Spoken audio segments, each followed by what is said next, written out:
Dionne, it's great to have you with us today. Just a little background, I met Dionne outside of a entrepreneurs networking group, and we just had a quick conversation, and then we talked later on through Zoom. But it was a pleasure getting to talk to you briefly at the time, and we discussed that you want to come on, share your journey, whatever that is. So I'm glad that you're here, and I appreciate you coming on. So how about you just start off with who you are and what you're doing today, and then we can go backwards from there. Great. That's great. Thanks, John. Thanks for having me. I'm super excited to be here. And it's cool and serendipitous how we had that entrepreneurship networking event. So happy to share a bit about who I am and how I got here. So I often find myself sharing that I'm from the Midwest, because it feels really important to me for a number of reasons. I've lived on the East Coast for probably the last 20 years or so, but I started in the Midwest. So grew up in what I thought was pretty typical family of 3 kids and 2 parents and no dogs or cats, but had these really cool experiences of, for example, going to Catholic school, Baptist church, Seventh-day Adventist summer camp, playing soccer in lots of different places around the country, and also with all the support and also playing soccer in poor communities where some kids didn't have cleats, right? Like these very dichotomous situations, traveling, doing those kinds of things, and eating vegetarian food to like the full pork spread and everything in between. So my experience as a young person was really all about variety, I would say. And that taught me some really interesting things about the world, or made me curious about how our similarities. And it's led me to this thing that I'm describing as the human effect. So we'll probably get into that more later, but it's really like how I've come to see the world, and I've had a chance to work in like grassroots development places, like in Guatemala as a Peace Corps volunteer, to working in Fortune 500 companies, and seeing, for me, this consistent thread through all of those experiences, and what kinds of leaders, the consistent strength of leaders that were successful, they did the same thing over and over and over again. And those leaders that were unsuccessful, they didn't do these things over and over and over again. And the same for companies. So whether I knew it or not, my life and my journey has been doing something that I really enjoy, which is watching people, watching groups, watching the function, and what I parsed out from that is what I'm calling. That's what brings me here today. All right, so let's go backwards to where you said you were from the Midwest. Where exactly is that? All right, thanks for asking. I'm from Columbus, Ohio. And the reason I say thanks for asking, because anyone from Columbus, Ohio loves to talk about the Ohio State University and the Ohio State Buckeyes. So thanks for asking. Go Bucks. That's exactly what I was bringing up. So, but all right, so you started in the Midwest, and then what happened there? You were a young child, you grew up, you said you did you went through all the different phases of food. Was that around your family, or did you like travel and get all that? Food is critical. Food was everything in life. So I say that now, but at the time it just seemed normal. On Sundays we go to church. After church we go either make breakfast or go to breakfast. It's like a staple of our family traditions. Any family gathering was around food, a barbecue, whatever, a Christmas, a New Year's, Easter. These are more religious holidays, but like 4th of July, all of those had major food components. So food was critical, but also I said the thing about food because when I was in these different religious traditions, so like I said, I went to Catholic school for many years, and then I went to Baptist church, and then I went to Seventh-day Adventist summer camp, and Seventh-day Adventist summer camp, they didn't believe in eating meat. So they made like this like meat alternative, like imitation meat scenario. And it was kind of odd to us at the time, but after we didn't eat meat for 2 weeks and then we started eating meat again, our stomachs hurt. So we noticed, that experience. But my dad's family is from the South. And so pork is a major part of what we eat when we're there, and or just what we eat in life. And so that's why I said I had the whole spectrum. And I know that those things mean very significant things to different cultures and different communities. So for me, it was unknowingly, it was like pulling the threads of commonality through all those different experiences. So do you carry that tradition now today? I think so. I decided to just call myself a flexitarian. And now I'm just getting present to why, right? Like I like a little bit of everything, for sure. So I think so. All right. So I want to go backwards a little bit too with you said family traditions. I just got to ask you, what are your thoughts on family traditions this day and age? Do you see them, or are they lacking? When you're growing up in it, you think it's normal, right? So it was like, okay, do I think do I see them now? At the time, yeah, we had lots of traditions. I grew up in a family, in a community. So we had community traditions, we had family traditions. My grandparents were big on cooking Christmas breakfast, right? That was their thing. They did every year. But we did the same thing on Sunday, or there's all these places where we had traditions. I think they've evolved. And also we were in a family where we played lots of sports and we were busy all day. So we got home really late at night. We got home at like 9 o'clock at night. So we thought it was normal to eat dinner at 9 o'clock at night. But some other people, like, what are you doing? You eat at 6 o'clock or 5 o'clock or something like that. But that just wasn't our experience. So do I think family traditions still exist? I'm sure they do. I'm coming to appreciate the effort that my parents and grandparents put into creating traditions and memories and all of those things, because now I'm like of the age and the stage, I guess, in life where I'm becoming responsible for the traditions. And it's like, okay, well, what are our traditions going to be, and what do we want to do going forward? And how do we kind of create some intentionality around making memories for folks? So I don't know. I also thought my family was, I think my family is as normal and highly functional as any family. I also think that as a family, we're probably as dysfunctional as every family too. So that's an adult insight that I have as well. So I'm sure I'd like to think, and I'd like to hope that traditions are alive and well. They're evolving as everything else does. So. Right. No, I agree. And go back to your grandparents, parents, they tried to carry that out, and it was essential growing up. Yeah. Not just for you, for me, for others, as well. And I'm finding it hard, like you said, to get everybody together at the time at night, because school, practice, whatever it is, everybody's running around like crazy. So, and I'm only mentioning this because I feel like people are losing that connection with their family, and they're not bonding. They don't know their parents. They don't know their siblings. That everything's fast paced. And the way I look at it was, the dinner time would be the time you can come together and actually talk about your day for at least 30 minutes, maybe, Yeah. Yeah, I think that that it's so great that you're asking me this. Thank you, because what I'm really trying to get at with the human effect is this idea of being like heart-centered, right? Like actually getting connected at a personal or interpersonal level. This other idea of, like being uncensored, if you will. I don't know if censored is the word, constrained is a better word for it. Like we could be with one another and we know like, hey, we're family, if you will. But also maybe even if we're not family, that we could be sitting with one another and in communication and in community with one another, simply because we're humans. Like we share that piece in common, right? And then maybe even being like not being afraid to make mistakes. I think another place where we get really wound up is it has to be perfect or it has to be a certain way, and it's not necessarily. It's always evolving. It never looks like it did before.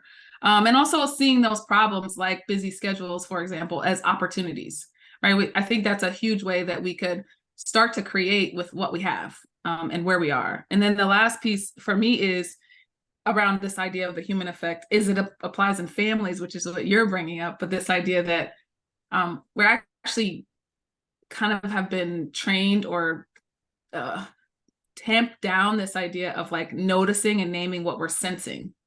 So our senses, our sense that, hey, we'd really love to be together, or hey, we like the idea of community, like has kind of gotten tamped down.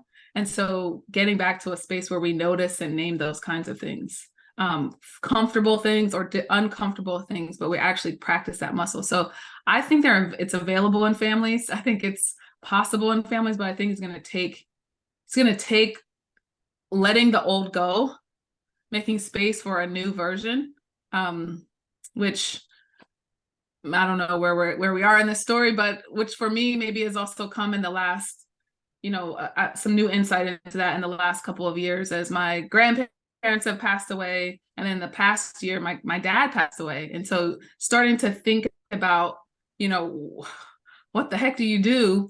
How do you create in a space that these big personalities took up before?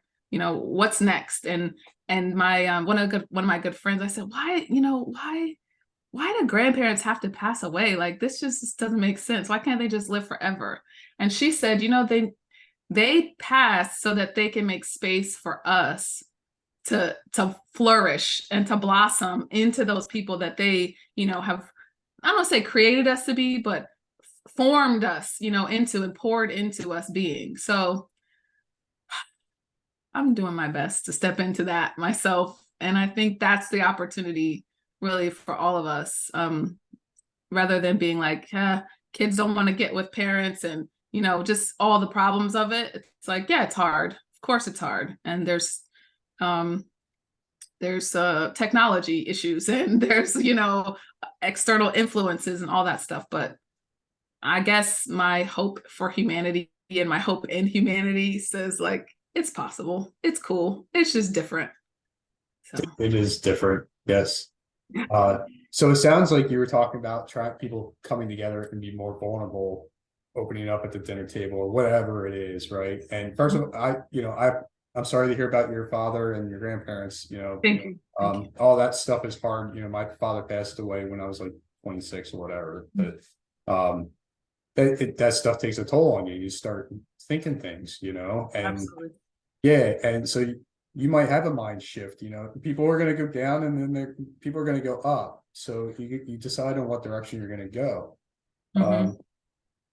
But yeah, you said a hard time for the kids to come and at the table or whatever, because of their electronics. But what about the parents?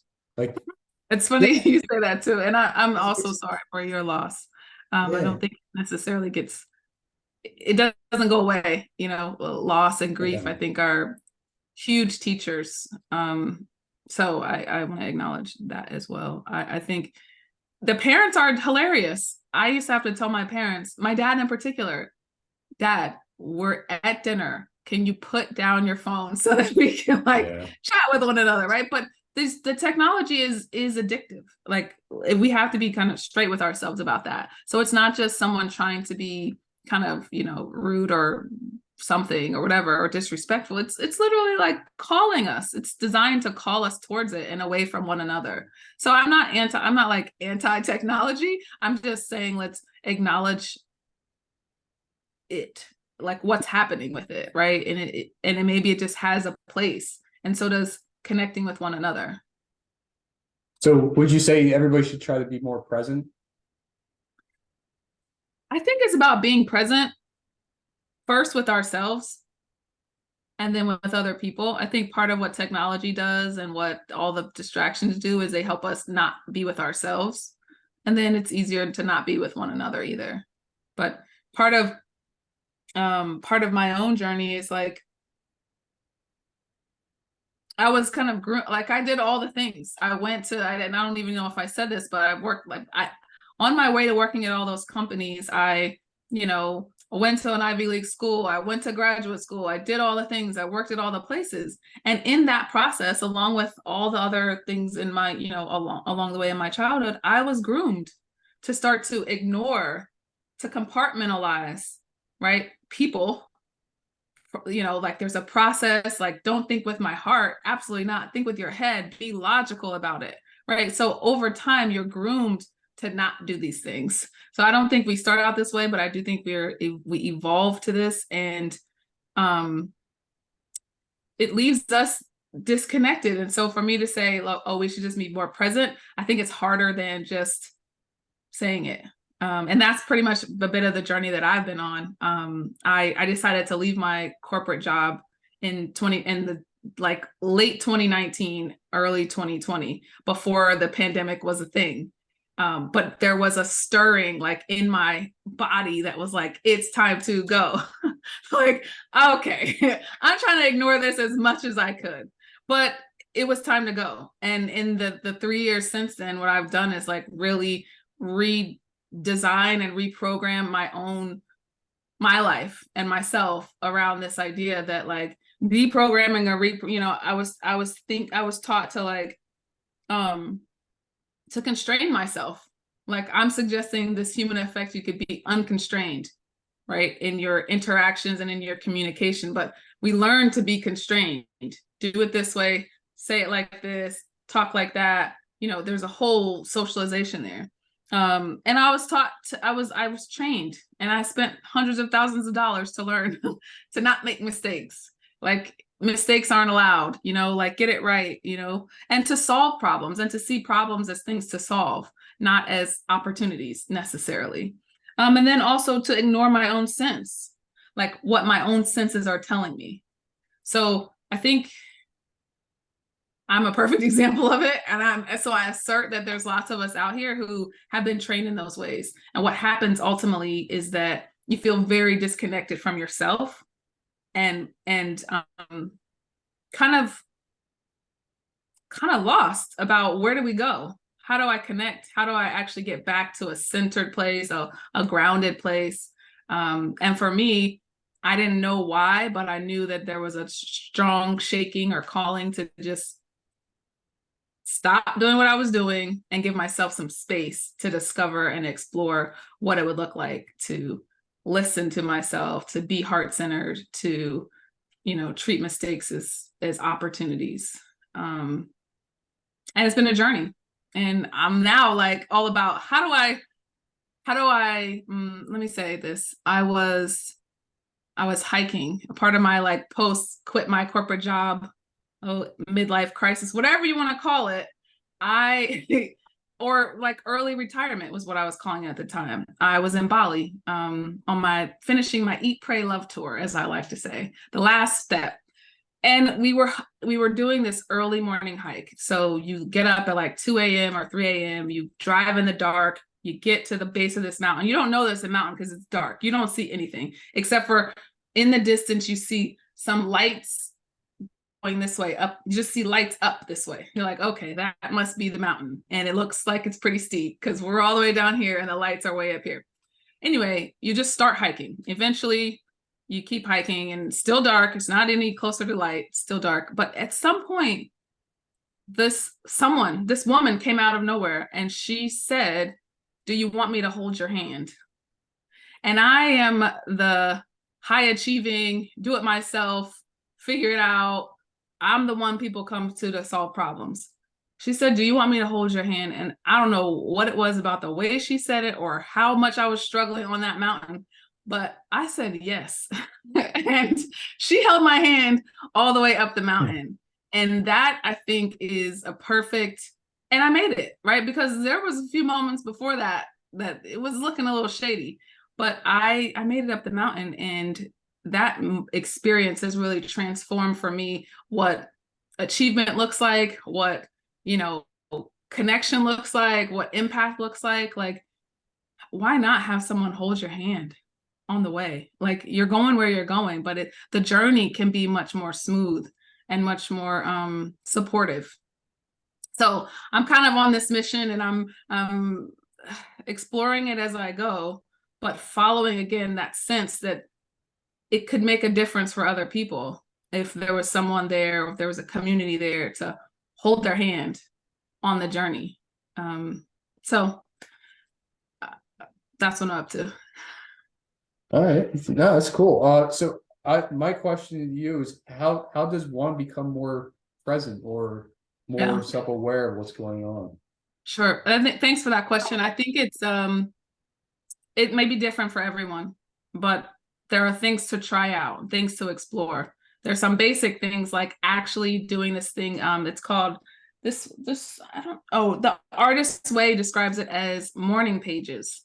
So every morning, regardless of what's going on, actually just taking the time to write 2 pages. Whatever comes to mind, whatever's there, free flow, just let all your stuff out onto the page, and doing it like, most people recommend like actually using a pen and paper because of the writing motion. So that's one way that is a tool to get there. Another way is meditation. And meditation can look like a lot of forms. For me, meditation was calling me. And in particular, silent meditation, and silent space and silent time. And there's like a threshold you have to get through, which is all your own noise and all your own conversations with yourself. Like you got to be there long enough or sit with it long enough to get past all of that. And past all of that is a overwhelming calm. But it can feel different to be it long enough to get there. So meditation is another really great one. But meditation could look like a walking meditation, right? It doesn't have to be sitting meditation. That's my preference. But it doesn't have to be. Yoga on your way to meditation is another way to calm yourself before sitting. Those are the two that I'd say are most powerful. So what are we trying to do? We're trying to block out all the noise that's in our head, right? No, you don't have to block it out. Like some people say, hey, your mind's like a monkey. It's gonna like jump all around. It's gonna do all that stuff. So it's not really like, oh, stop thinking in my brain. It's not really that. It's noticing your thinking as a thought passing, like a cloud is floating by. Oh, there's a thought. Okay, boom, thanks. Back to the center, like, oh, there's another thought. Okay, not getting all worked up and going down the path of each of those thoughts, just letting them be thoughts. So like separating what you're thinking from you. That might sound a little too crazy, but like noticing yourself thinking is kind of what you're trying to go for. If you're thinking, Okay, and not dive into everything that you're thinking about. Right, yeah, not every thought. But I'm thinking, great, that's awesome, look at that. And then some people use their breath as a way to do that. So bringing yourself back to your breath. So that's one technique, right? Just using your constant breathing in and breathing out as the focus. So even if a thought comes, you can just notice it and let it float away and bring yourself back to your breath. Some people use counting. So counting backwards from 10 or 20 down to 1 and doing a breath with each count is another way that helps people focus on something other than their thoughts. There's another one. Yeah, you go if you want to know. But another one is imagining that there's a candle in front of you and you're just focusing on the candle, a lit candle. You just imagine there's a lit candle. You're not actually looking at a lit candle. You're imagining there's a lit candle and you focus on the lit candle and you'll notice what you notice. For me, my candle was like fluttering everywhere in the wind like this. And I was like, okay, thanks. Is that your thoughts? Is that what it was? That's like, yeah, fluttering everywhere. It was like a strong wind. It just looked like still now, right? Yeah, but sometimes it'll be still, sometimes it'll be fluttering everywhere, but bringing your attention back to the candle. And I'm offering these different techniques because the people I've learned from and read from and all of those just acknowledge that we're in this way, we're different. There might be different things that work for us, and the idea is not like if you try one and it doesn't work. The idea is not that you can't do it or it's not possible or anything like that. It's just to say, okay, that one doesn't really work for me. And it's also another thing I've learned over this time. It's not right now, right? The things that I used to do in meditation 10 years ago and the way I meditate now is different. And there have been phases where I'm just like, I cannot sit on this mat. Like I don't have it. So it's okay. And I could do some other things. And walking meditation is another one that I really, really enjoy. So even the time of the day can be different for everybody too. It doesn't have to be morning and night for everybody. Yeah. Yeah. And you might find that, it really makes a difference for how you sleep if you do something at night. I prefer to do it in the morning when I first wake up, because it's the moment that I'm less engulfed in my own world. Do you find yourself thinking of the stuff from the day before? When I go to meditation, sometimes, sure. Or whatever I'm gonna do that day. But I also sometimes I do this inconsistently, but setting an intention. Right? Before I go into meditation, then I set an intention for my meditation. And it often helps me just be in meditation. That's good. I like that. The intention. Yeah. Thanks for asking me about this. This is work that I've been doing unknowingly for, I'd say, about the last 10 years. And then the last 3 years, just getting really much more like becoming much more generous with myself about it. And then also being in more communication with others about it. So this is nice to talk about it. Yeah, and I was going to ask you if you could explain a little bit more what your human effect is. You keep on bringing it up, so I want to know more about that. All right, cool. So human effect is an approach. It's an approach to two things. It's an approach to life, but it's also an approach to leadership and to what I think organizations should really be moving towards. So that's what it is. It's saying that there's an opportunity in the way we connect with one another, and it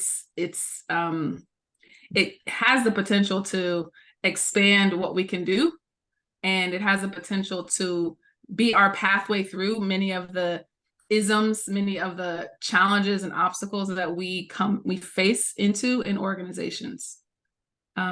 So that's one of the primary places where I do this work, inside organizations and with leadership teams to help them navigate blind spots, right? So part of this work is like some of the stuff we don't even know that we don't know about ourselves and our organizations.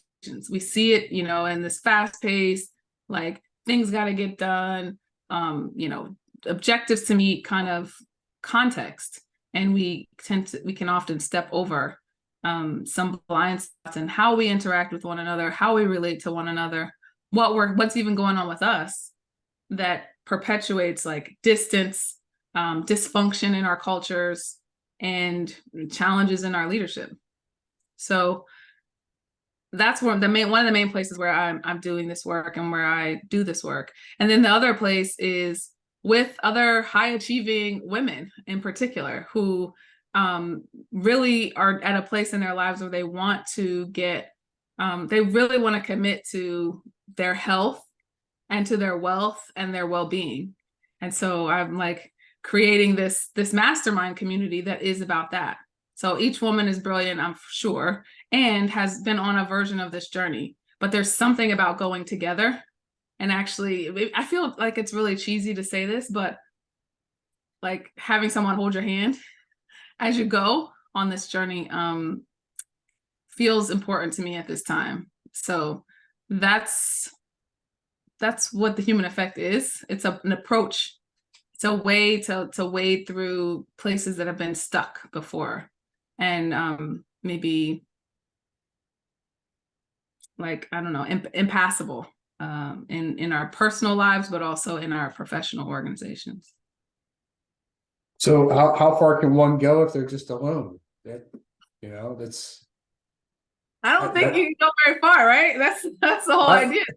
I don't think so either. You may take more risk for a little while, but you might not take that risk where you need somebody to tell you you can do it. You got this. I'm right here and I'm right next to you. Just like you did climbing the mountain with that woman. She held your hand along the way.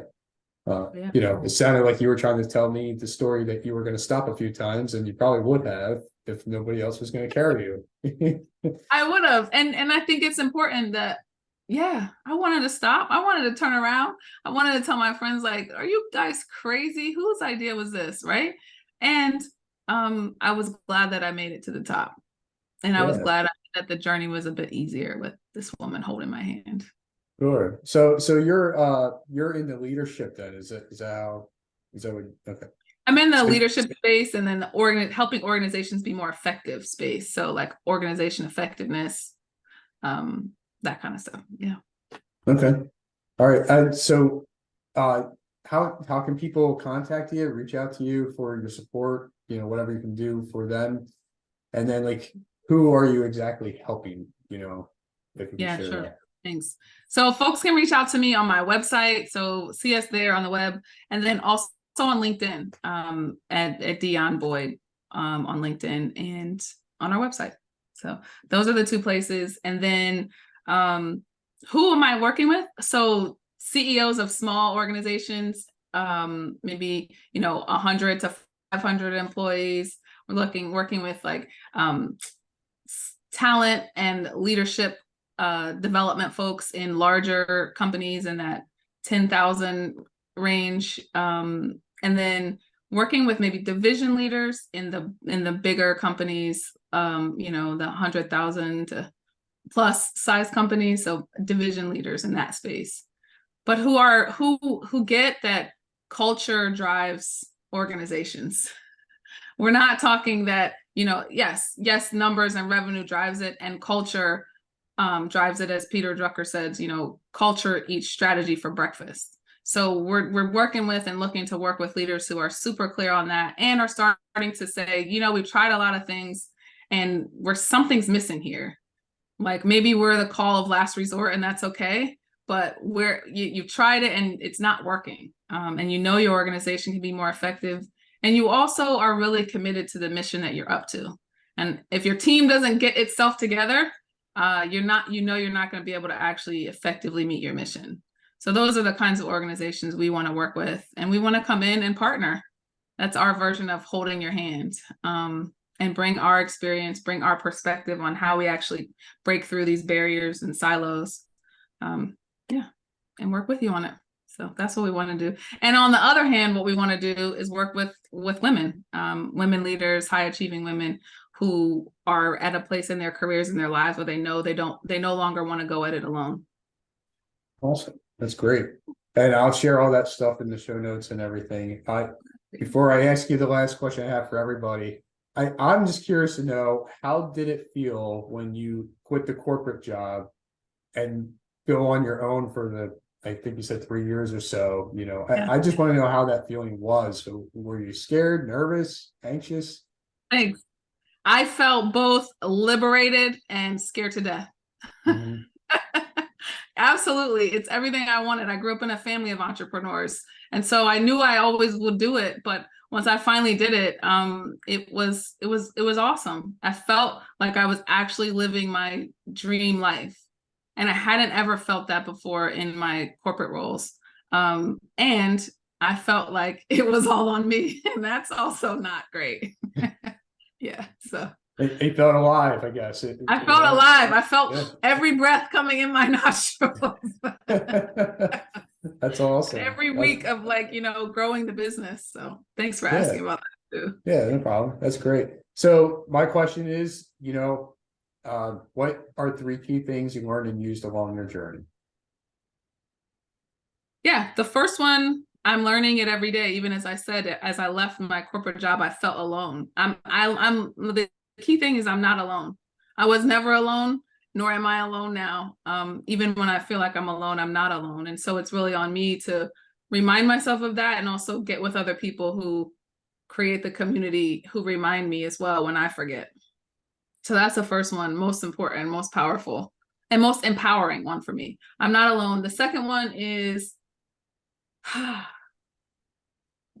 be great at what I'm great at and pass everything else to somebody else. Like, let somebody else do everything I'm not great at. And it's okay. It's perfectly great. But me being clear about that is really the opening place, the opening for me to pass things to other people. I don't have to be great at everything. And then the third thing is about vision. Like, it helps for me to have a vision, to take time to create a vision, and not just be like flailing out here like, oh, I'll do whatever. No, it's not authentic. it doesn't land well, it doesn't feel good. Like really take the time to get in touch with what I'm uniquely positioned to do and speak on and represent, and hold that vision. Great answers. I like them all. So, Thank you. Dionne, I appreciate you coming on, sharing the journey that we were able to discuss in this amount of time that we had. So I would imagine there's a lot more to it. But again, thank you for coming on. Well, thanks so much for having me, and thanks for what you're doing to give a space for folks to share their story. It's really awesome. So thanks so much. Oh, you're welcome. Thank you.